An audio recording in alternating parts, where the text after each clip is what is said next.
Good morning प्यारे बच्चों, मैं सुनील कुमार आचार्य फिर आपका महर्षि गौतम ऑनलाइन मंच पर आपका हार्दिक स्वागत और अभिनंदन करता हूं। और अब वापस अपन अपने फिजिक्स के अंदर आज आवेशों के क्वांटीकरण पर आधारित प्रश्न करने वाले हैं। अपन ने आवेशों से संबंधित कुछ नियम पढ़े थे। क्या पढ़े थे? योज्यता का नियम, क्वांटीकरण का नियम, संरक्षण का नियम, वितरण का नियम, अचरकता का नियम, इन सभी नियमों के बारे में हमने डिस्कस किया था। आज अपन आवेशों के क्वांटीकरण में हमने एक सूत्र देखा था बेटा, Q बराबर Ne। Q जो आवेश, N यानी कि पूर्ण गुणज संख्या, E इलेक्ट्रॉन का आवेश। तो यानी कि आवेशों के क्वांटीकरण का जो ये सूत्र है Q बराबर Ne, इस पर कई बार प्रश्न पूछा गया है। तो जो प्रश्न है वो किस प्रकार का आता है, किस प्रकार से हम इसको सॉल्व करेंगे, आज हम इस वीडियो के अंदर जानेंगे। तो चलिए आगे बढ़ते हैं। स्वागत है आपका। तो सबसे पहले बताइए, आवेशों के क्वांटीकरण का सूत्र क्या होता है? आवेशों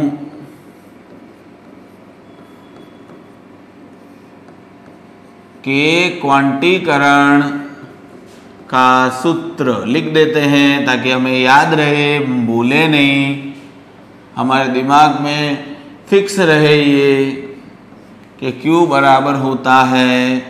चलो इसको थोड़ा सा अपन अलग कलर से लिखते हैं ताकि आप लोगों को देखने में आसानी रहे। Q बराबर प्लस माइनस Ne। तो यहाँ पर Q क्या होता है? Q बराबर होता है आवेश यानी कि चार्ज। N का मान तो 1 2 3 4 5 6 7 होता है। E क्या होता है? E होता है बेटा इलेक्ट्रॉन का आवेश, और इलेक्ट्रॉन का आवेश क्या होता है? 1.67 इंटू 10 की पावर माइनस 19।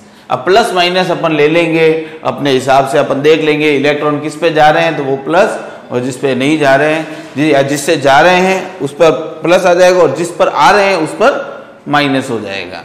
तो ये सूत्र पर अपन प्रश्न करेंगे। तो इस सूत्र के अंदर सबसे पहली चीज आपने क्या देखी कि हमारे पास दो ही राशियां जो है वो क्या है? अज्ञात हैं। एक तो Q और एक N। Q और N, क्या ये दो ही हमारे पास अज्ञात नहीं है? Q का मान मुझे मालूम नहीं और N का मान मुझे मालूम नहीं, तो E का मान ही मुझे केवल मालूम है। तो जब इसका मान मालूम है तो उस चीज की हमें जरूरत है नहीं। जिसका नहीं मालूम उन दो में से कोई एक चीज आप लोगों को एग्जाम के अंदर पूछेगा। तो सबसे पहले अपन प्रश्न करते हैं, एक क्वेश्चन लिखते हैं जिसमें अपन को मान लेते हैं क्वेश्चन नंबर 1। इस प्रश्न के अंदर आपको मान लेते हैं कि N दिया हुआ है। क्या दिया हुआ है? N दिया हुआ है और Q पूछा है। क्या दिया हुआ है? N, और मेरे को क्या पूछा है? Q। जैसे कि एक वस्तु A है, किसी, क्वेश्चन मैं लिख देता हूं, किसी वस्तु A से B में 6 इंटू 10 की पावर 20 इलेक्ट्रॉन स्थानांतरित होते हैं, स्थानांतरित होते हैं,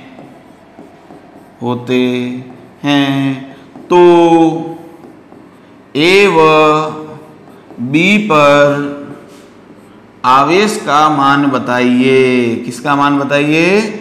आवेश का मान। तो आवेश का मान कैसे बताएंगे? तो सबसे पहले आप सोचिए कि आपको क्या दिया हुआ है। हमें आंसर लिखने से पहले एक चीज दिमाग में होनी चाहिए कि हमें क्या दिया हुआ है? संख्या दे रखी है। क्या दे रखी है? संख्या। और संख्या क्या है? N। N का मान कितना है? 6 इंटू 10 की पावर 20। ये हो गया N। दूसरा हमको निकालना क्या है? Q। तो ये हमें ज्ञात करना है, ये हमें गिवन है, एग्जाम में लिख देना गिवन, और ये आपका फाइंड करना है जो क्वेश्चन मार्क हो जाएगा। तो पहले सूत्र लिखेंगे, सबसे पहले सूत्र लिखेंगे Q बराबर प्लस माइनस Ne। लिख दिया। Q ज्ञात करना है ना, तो प्लस माइनस N की वैल्यू रख दो, 6 इंटू 10 की पावर 20।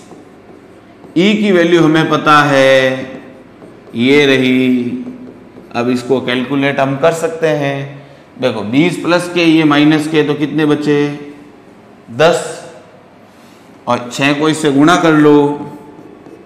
6 7 42 की 2 4 6 छंग 36 और 4 40 की सूब हासिल की 4 6 कम 6 और 4 10। तो इतना आवेश, आप पीछे लिख देना, इसको गुणा करेंगे 10 से तो क्या हो जाएगा, 100 आ जाएगा। 100 टाइम्स 0 ये कूलाम। प्लस माइनस क्यों लिखा हुआ है बताओ, मैंने प्लस माइनस क्यों लिखा? प्लस माइनस बेटा मैंने इसलिए लिखा क्योंकि प्लस जो है वो आएगा ए पर, क्योंकि देखो ए वस्तु से जो आवेश है, ए वस्तु से इलेक्ट्रॉन कहां जा रहे हैं, बी में। तो ए वस्तु से जब आवेश बी वस्तु में जा रहे हैं तो ए वस्तु पे क्या आ जाएगा, धनावेश, और बी वस्तु पे क्या आ जाएगा, ऋणावेश आ जाएगा।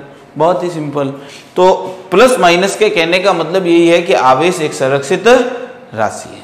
ठीक है, तो ये था आपका पहला प्रश्न जो आपके सामने बोर्ड पे दिया हुआ है। आप चाहे तो स्क्रीनशॉट भी ले सकते हैं इसका। चलिए आगे बढ़ते हैं। इसी प्रश्न के अंदर मैं आप लोगों को एक चीज और पूछ लेता हूं। देखिए कि जब वस्तु ए से इलेक्ट्रॉन वस्तु बी में गए, वस्तु ए से इलेक्ट्रॉन वस्तु कहां गए, बी में गए, तो क्या ए और बी के द्रव्यमान पर कोई प्रभाव पड़ा? प्रश्न सुनिएगा, क्वेश्चन कि जब ए से बी में, ए से इस बी वस्तु के अंदर इलेक्ट्रॉन गए कितने, n बराबर 6 इंटू 10 की पावर 20। इसी प्रश्न के अंदर मैं थोड़ा सा ऐड और कर देता हूं। तो इतने इलेक्ट्रॉन जब जाएंगे तो द्रव्यमान पर कोई प्रभाव पड़ेगा क्या? द्रव्यमान पर प्रभाव, तो समझिएगा बेटा प्रश्न को। द्रव्यमान पर क्या प्रभाव पड़ेगा?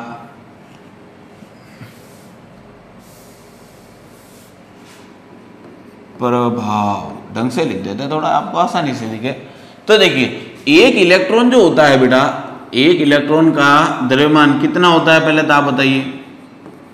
एक इलेक्ट्रॉन का द्रव्यमान आप सब लोग जानते हैं 9.1 इंटू 10 की पावर -31 kg। ये एक इलेक्ट्रॉन का मास होता है। अब आप मुझे बताइए कितने इलेक्ट्रॉन गए यहां पर, इतने गए ना, तो इससे इसको क्या कर देंगे, एक इलेक्ट्रॉन अगर यहां से यहां जाता तो इसका द्रव्यमान इतना बढ़ता, इसका इतना कम हो जाता। लेकिन इतने गए हैं तो क्या करेंगे, इसको इससे गुणा कर देंगे, और गुणा करते ही आपको पता चल जाएगा कि भाई इतने इलेक्ट्रॉन का क्या हुआ, यानी कि ए के द्रव्यमान, यहां लिख देना, ए के द्रव्यमान में कमी, ऐसा लिख सकते हैं, या फिर ऐसा भी लिख सकते हैं, बी के द्रव्यमान में वृद्धि। तो बी के द्रव्यमान में वृद्धि, तो वो कितना हो जाएगा, m बराबर n into m e, n into m e. एक इलेक्ट्रॉन के द्रव्यमान को n से गुणा कर देंगे तो m बराबर कितना आ जाएगा, n की वैल्यू कितनी है, 6 इंटू 10 की पावर 20 इंटू 9.1 इंटू 10 की पावर -31। इस कैलकुलेशन को आप आसानी से सॉल्व कर सकते हैं। इतना केजी द्रव्यमान में क्या आएगा, इसको 10 पहले 10 की घातों को सॉल्व कर लेना, फिर इसको इससे मल्टीप्लाई कर देना। चलिए ये हो गया आपका द्रव्यमान पर प्रभाव। तो ए का द्रव्यमान क्या हो रहा है, कम हो रहा है, बी का द्रव्यमान बढ़ रहा है। तो ये पहले टाइप का प्रश्न था। इस पहले टाइप के प्रश्न में आपने क्या देखा कि आपको क्या दिया हुआ था, क्यू दिया, एन दिया हुआ था और क्यू पूछा था, एन दिया हुआ था और क्यू पूछा था। दूसरे प्रश्न में मैं आप लोगों को एक बात बताना चाहता हूं कि अब मैं आपको क्यू दूंगा और एन पूछूंगा। क्या दूंगा, क्यू दूंगा और एन पूछूंगा। तो देखिए प्रश्न, क्वेश्चन,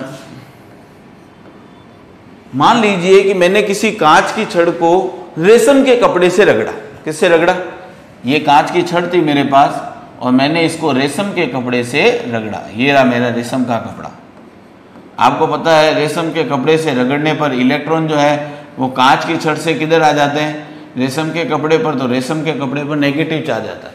ये दिमाग में आपको हमेशा ध्यान रखना है। ये कांच की टेंडेंसी होती है, कांच इलेक्ट्रॉन देने की प्रवृत्ति रखता है, और जो रेशम का जो कपड़ा है वो इलेक्ट्रॉन लेने की टेंडेंसी रखता है। मैंने कहा जब मैंने इस कांच की छड़ को, किसको, कांच की छड़ को जब मैं इस रेशम के कपड़े से रगड़ता हूं तो इससे इस पर मान लीजिए 1.6 चलिए 1.6 कूलाम आवेश आ जाता है। कितना आवेश आ जाता है? 1.6 कूलाम। इस पे नेगेटिव आ रहा है और इस पे उतना उतना पॉजिटिव है।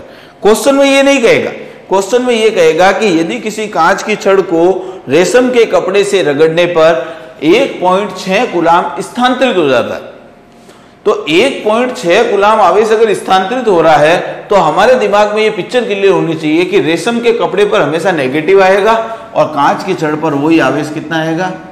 पॉजिटिव आएगा। तो अब मुझे आप बात बताइए, आपको क्या दिया हुआ है इस प्रश्न के अंदर? जो प्रश्न मैंने बोला है उसमें हमको Q दिया हुआ है 1.6 कूलाम। ओके, N हमको क्या किया गया है? पूछा गया है। ठीक है, 1.67 लिख सकते हो, कोई दिक्कत नहीं है। लो 6-7 मान लेते हैं, थोड़ा आपके कैलकुलेशन में इजी रहेगा। 1.67, ये प्लस का ये माइनस का। एक सिंपल सा क्वेश्चन लिया इसलिए मैंने 1.67 ले लिया। Q बराबर प्लस माइनस NE।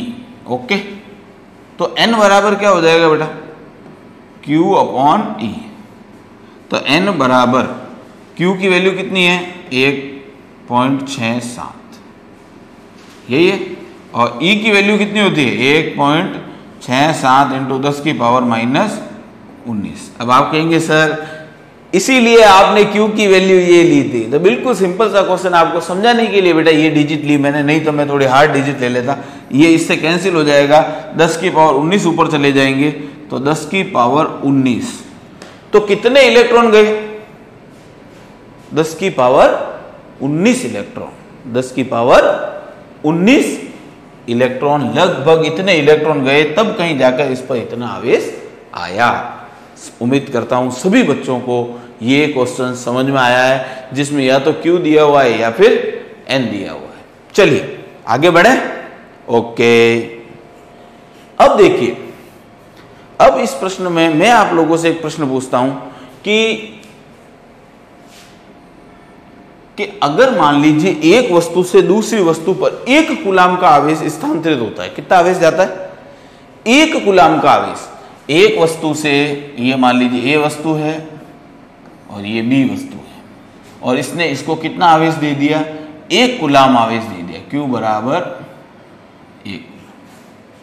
1 कूलाम अगर आवेश स्थानांतरित होता है तो कितने इलेक्ट्रॉनों का स्थानांतरण हुआ? प्रश्न क्या है मेरा? 1 कूलाम आवेश चला जाता है तो कितने इलेक्ट्रॉनों का स्थानांतरण हुआ? तो कितने इलेक्ट्रॉनों का मतलब मुझे क्या ज्ञात करना है बेटा? N। प्रश्न वापस सुनिएगा, A से B में कितना आवेश जा रहा है? 1 कूलाम। तो कितने इलेक्ट्रॉनों का स्थानांतरण हुआ, कितने इलेक्ट्रॉन गए, तो वो चीज फाइंड करने के लिए N ज्ञात करना है। अब आप देखिए, अब मैं ये प्रश्न इसलिए करा रहा हूं ताकि आपको कुछ चीज समझ में आए। जैसे मैंने आपने फॉर्मूला लिखा Q बराबर NA, लिखा बेटा Q बराबर प्लस माइनस NA, ये लिख दिया। N आपको ज्ञात करना है तो Q/E। ओके, N बराबर Q का मान कितना है? 1, इसका मान कितना है? 1.67 इंटू 10 की पावर माइनस 19। ओके, 1.67। अब आप कहेंगे सर 1 में इसका भाग कैसे लगाएं? एक चीज समझो, अगर मैं यहां से दशमलव को ऊपर भेजता हूं तो कितना हो जाता है? ये आ गया 100 और ऊपर हो गया, नीचे हो गया 167, और ये 10 की पावर 19 को भी मैंने क्या कर दिया? ऊपर भेज दिया। ओके, तो देखिए एक इससे 10 और उधार ले लेते हैं, तो N बराबर 1000 इंटू 10 की पावर 18 अपॉन 167।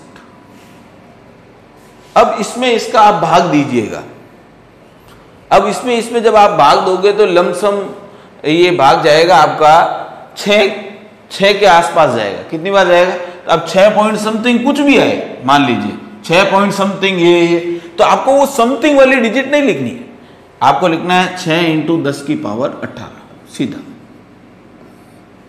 अब आप कहेंगे दशमलव क्यों नहीं? अगर भाग तो बरोबर देंगे हम, इसका डिवाइडेशन तो पूरा लगेगा, लेकिन अपन डिवाइडेशन पूरा इसलिए नहीं देंगे क्योंकि हमने आवेशों के क्वांटीकरण में क्या कहा था कि आवेश का जो स्थानांतरण है वो इलेक्ट्रॉन के आवेश का पूर्ण गुणज होता है। तो अपन कहेंगे लगभग इतने इलेक्ट्रॉन। आंसर में भले आप पूरा लिख दो, पॉइंट इतना आया, फिर लिख देना 6 इंटू 10 की पावर 18। ये 10th क्लास में क्वेश्चन भी था कि 1 कूलाम आवेश अगर स्थानांतरित होता है तो कितने इलेक्ट्रॉन स्थानांतरित होते हैं? तो 6 इंटू 10 की पावर 18, ये याद रखें। तो मैंने आपको आवेश के Q बराबर NE फॉर्मूले से रिलेटेड क्या क्या बताया? या तो Q दिया हुआ होगा और क्या पूछेगा? N। दूसरा क्या बताया मैंने कि N दिया हुआ है और Q पूछा, और या Q दिया हुआ है तो N पूछा।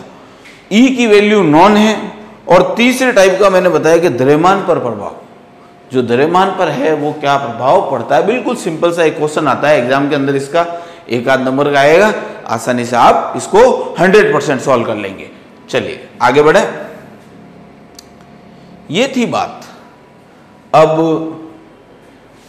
नेक्स्ट आप लोगों को बताते हैं कि जो आवेश है उसके अंदर अपन किसी वस्तु को जो आवेशित करते हैं उसके आवेशन की क्या क्या विधियां हैं, आवेशन की क्या क्या विधियां, ये हमारा नेक्स्ट टॉपिक रहेगा बेटा, ठीक है। तो ध्यान दीजिएगा, आवेशन की विधियां।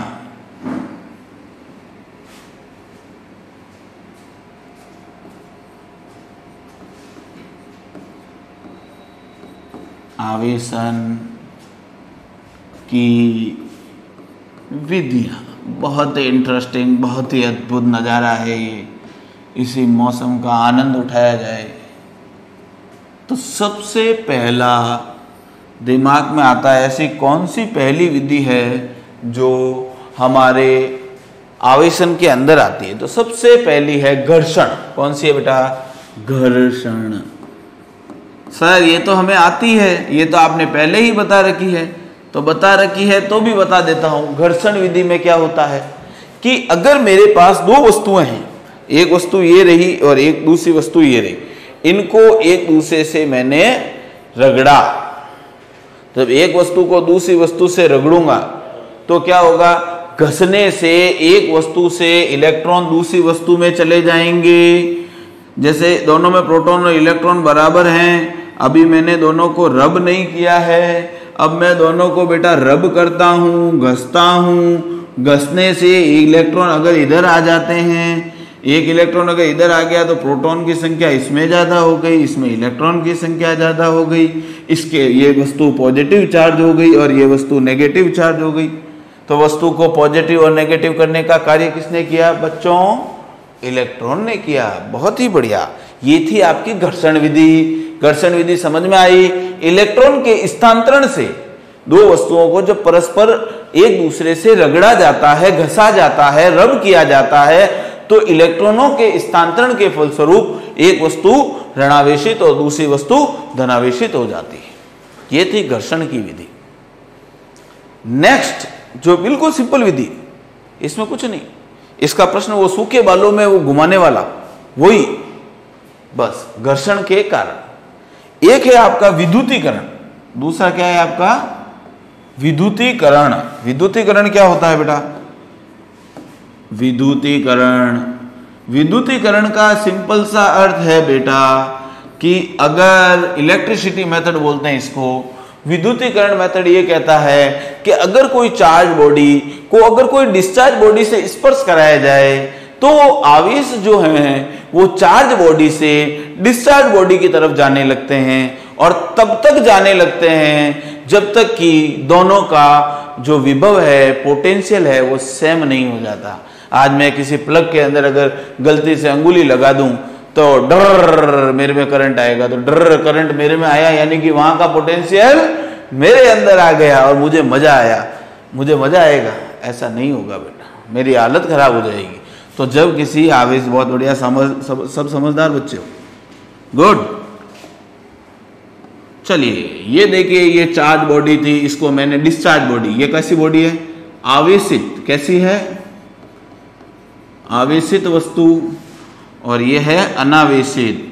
और जब आवेशित वस्तु को अनावेशित वस्तु से स्पर्श कराते हैं तो आवेशित वस्तु से आवेश अनावेशित वस्तु की ओर जाते हैं, और तब तक जाते हैं जब तक कि दोनों का विभव समान नहीं हो जाता। बहुत बढ़िया। तीसरा मेथड जो है वो मैं आज डिस्कस नहीं करूंगा। आज इस वीडियो में मैं आपको तीसरा जो मेथड है वो नहीं समझाऊंगा, वो मैं आपको नेक्स्ट वीडियो में समझा पाऊंगा, क्योंकि अब मैं आपको एक प्रश्न देने वाला हूं। ये प्रश्न जो आपने Q बराबर N ही पढ़ा उस पर आधारित है। मैं देखूंगा कौन कौन बच्चे सॉल्व करेंगे और उन बच्चों को शाबाशी मिलेगी। देखिए क्वेश्चन, एक वस्तु है A, एक वस्तु है B, इस वस्तु से कितने इलेक्ट्रॉन गए, यानी N मुझे ज्ञात करना है। क्या ज्ञात करना है? N मुझे ज्ञात करना है A से कितने इलेक्ट्रॉन B में गए, जिससे कि वस्तु का जो द्रव्यमान है B का वो 9.1 नैनोग्राम बढ़ गया। क्या हो गया? बढ़ गया। द्रव्यमान बढ़ गया। किसका बढ़ा बेटा? अब आप कहेंगे सर न तो Q दिया हुआ है न ही N दिया हुआ है, तो हमें तो सिर्फ आपने इतना ही कहा कि A से जब B के अंदर जो आवेश हैं वो चले गए, कितने गए वो आपको बताना है कि कितने इलेक्ट्रॉन गए जिससे कि इसका द्रव्यमान इतना बढ़ गया। तो ये प्रश्न मैं उम्मीद करता हूं बच्चे आप लोग थोड़ा सा दिमाग लगाओगे तो आसानी से कर पाओगे, और नहीं तो आचार्य जी आपको अपने नेक्स्ट वीडियो के अंदर जरूर इस चीज के बारे में बता देंगे। पर मैं ये चाहता हूं कि जब तक मैं ये नहीं बताऊं तब तक मेरे प्यारे बच्चे खुद इसको सॉल्व कर लें। बस इसका छोटा सा मैं आपको आइडिया दे देता हूं कि एक चीज ध्यान रखना कि जो द्रव्यमान बढ़ाने का कारण कौन होता है? केवल इलेक्ट्रॉन होता है। एक इलेक्ट्रॉन का द्रव्यमान अगर आपको मालूम है ये होता है, तो सोचना कि एक इलेक्ट्रॉन का द्रव्यमान इतना होता है और इलेक्ट्रॉनों ने मिलकर इतना द्रव्यमान बढ़ाया है, तो कितने इलेक्ट्रॉनों ने बढ़ाया है? थोड़ा सोचना, गणित की विधि है। शुक्रिया, धन्यवाद, जय हिंद, जय भारत।